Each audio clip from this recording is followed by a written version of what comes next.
ओए अनवर, जी अबू जी। निगाह मार के आ, क्या सूरत हाल है?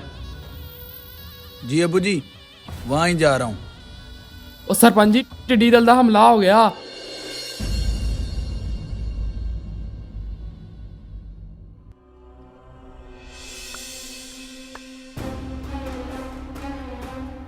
ओए जल्दी से बर्तन निकालो, निकलो फसलों पे। ठीक है अबू जी। ਉਹ ਠੀਕ ਹੈ ਸਰਪੰਚ ਜੀ।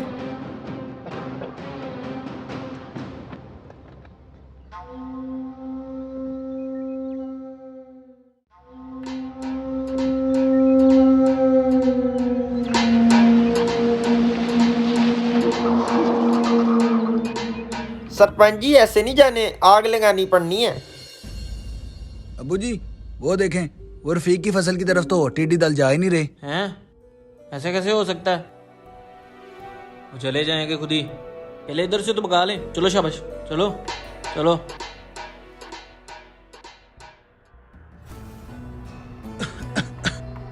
चलो शुक्र है अबू जी, यहाँ से तो दफा हुए। वो देखें, वो रफीक की फसल की तरफ तो गए ही नहीं, उसके साथ वाली फसल की तरफ चले गए हैं। हैं? ये क्या हो रहा है? चलो चल के देखते हैं।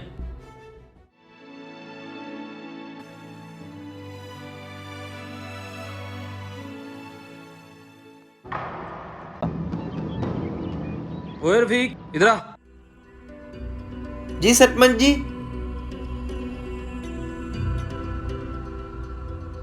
जी सरपंच जी। रफीक, मैं ये क्या सुन रहा हूँ? क्या हुआ? ये टिड्डी दल तेरी फसल पे क्यों नहीं आ रहे हैं? हम सब की फसलों को तो इसने तबाह करके रख दिया, लेकिन तेरी फसल तो वैसी की वैसी है। वो जी एक खास तरीका है जिसकी वजह से टिड्डी दल आपकी फसल को भी कुछ नहीं कहेगी। हमें कहानी सुना रहा है। वो सीधी तरह बता, कौन सा स्प्रे लगा रहा है? हाँ? हमने तो हर किस्म के स्प्रे लगा लिए, लेकिन ये हमारी फसलों को फिर भी नुकसान पहुंचा रहे हैं। बताता हूँ। जरूर कोई गैर कानूनी चीज होगी, इसीलिए हमें नहीं बता रहा।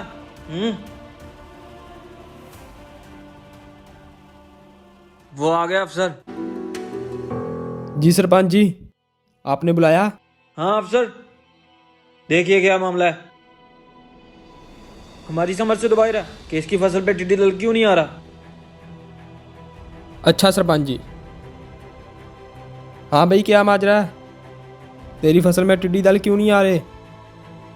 साहब कोई माजरा नहीं, मैं तो बस अच्छा तो फिर टिड्डी दल तेरी फसल में क्यों नहीं आ रहे? ओ अफसर, हमने पूछ के देख लिया है, ऐसे नहीं बताना इसने। चल थाने, वहां जाकर तो बताएगा। साहब मेरी बात तो सुने, आप मुझे बोलने ही नहीं दे रहे। कुछ अलग नहीं करता मैं, बस जैसे इस्लाम में हुक्म है हमें अपनी फसल पे 10% उशर देना चाहिए, बस वही अदा करता हूँ मैं। तो जब भी मेरी फसल तैयार होती है मैं फौरन से उशर अदा कर देता हूँ। जब मैं उस मालिक का हुक्म मानता हूँ, जितना उसने कहा है उतना हिस्सा निकालता हूँ, तो फिर मेरी फसल की वही हिफाजत करता है। वो तो हर चीज़ पे कादिर है ना।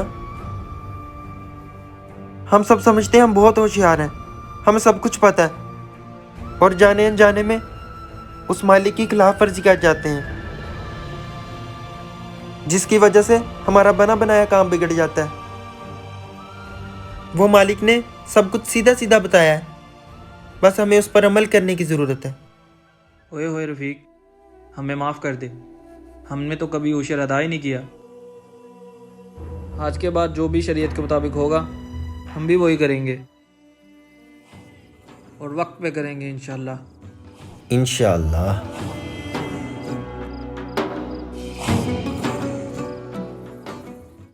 अल्लाह पाक यूं फरमा रहा है, क्या है मेरे बंदे, एक तेरी चाहत है, एक मेरी चाहत है। कर दे हवाले मुझको जो तेरी चाहत है, तो दूंगा तुझको वो भी जो तेरी चाहत है।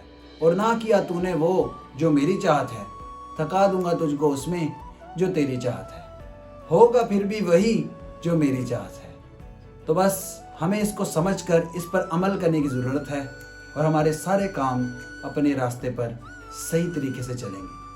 तो अगर आपको वीडियो पसंद आई हो तो इसको शेयर करें और चैनल को सब्सक्राइब करें। क्या पता आपके एक शेयर से किसी की ज़िंदगी बदल जाए।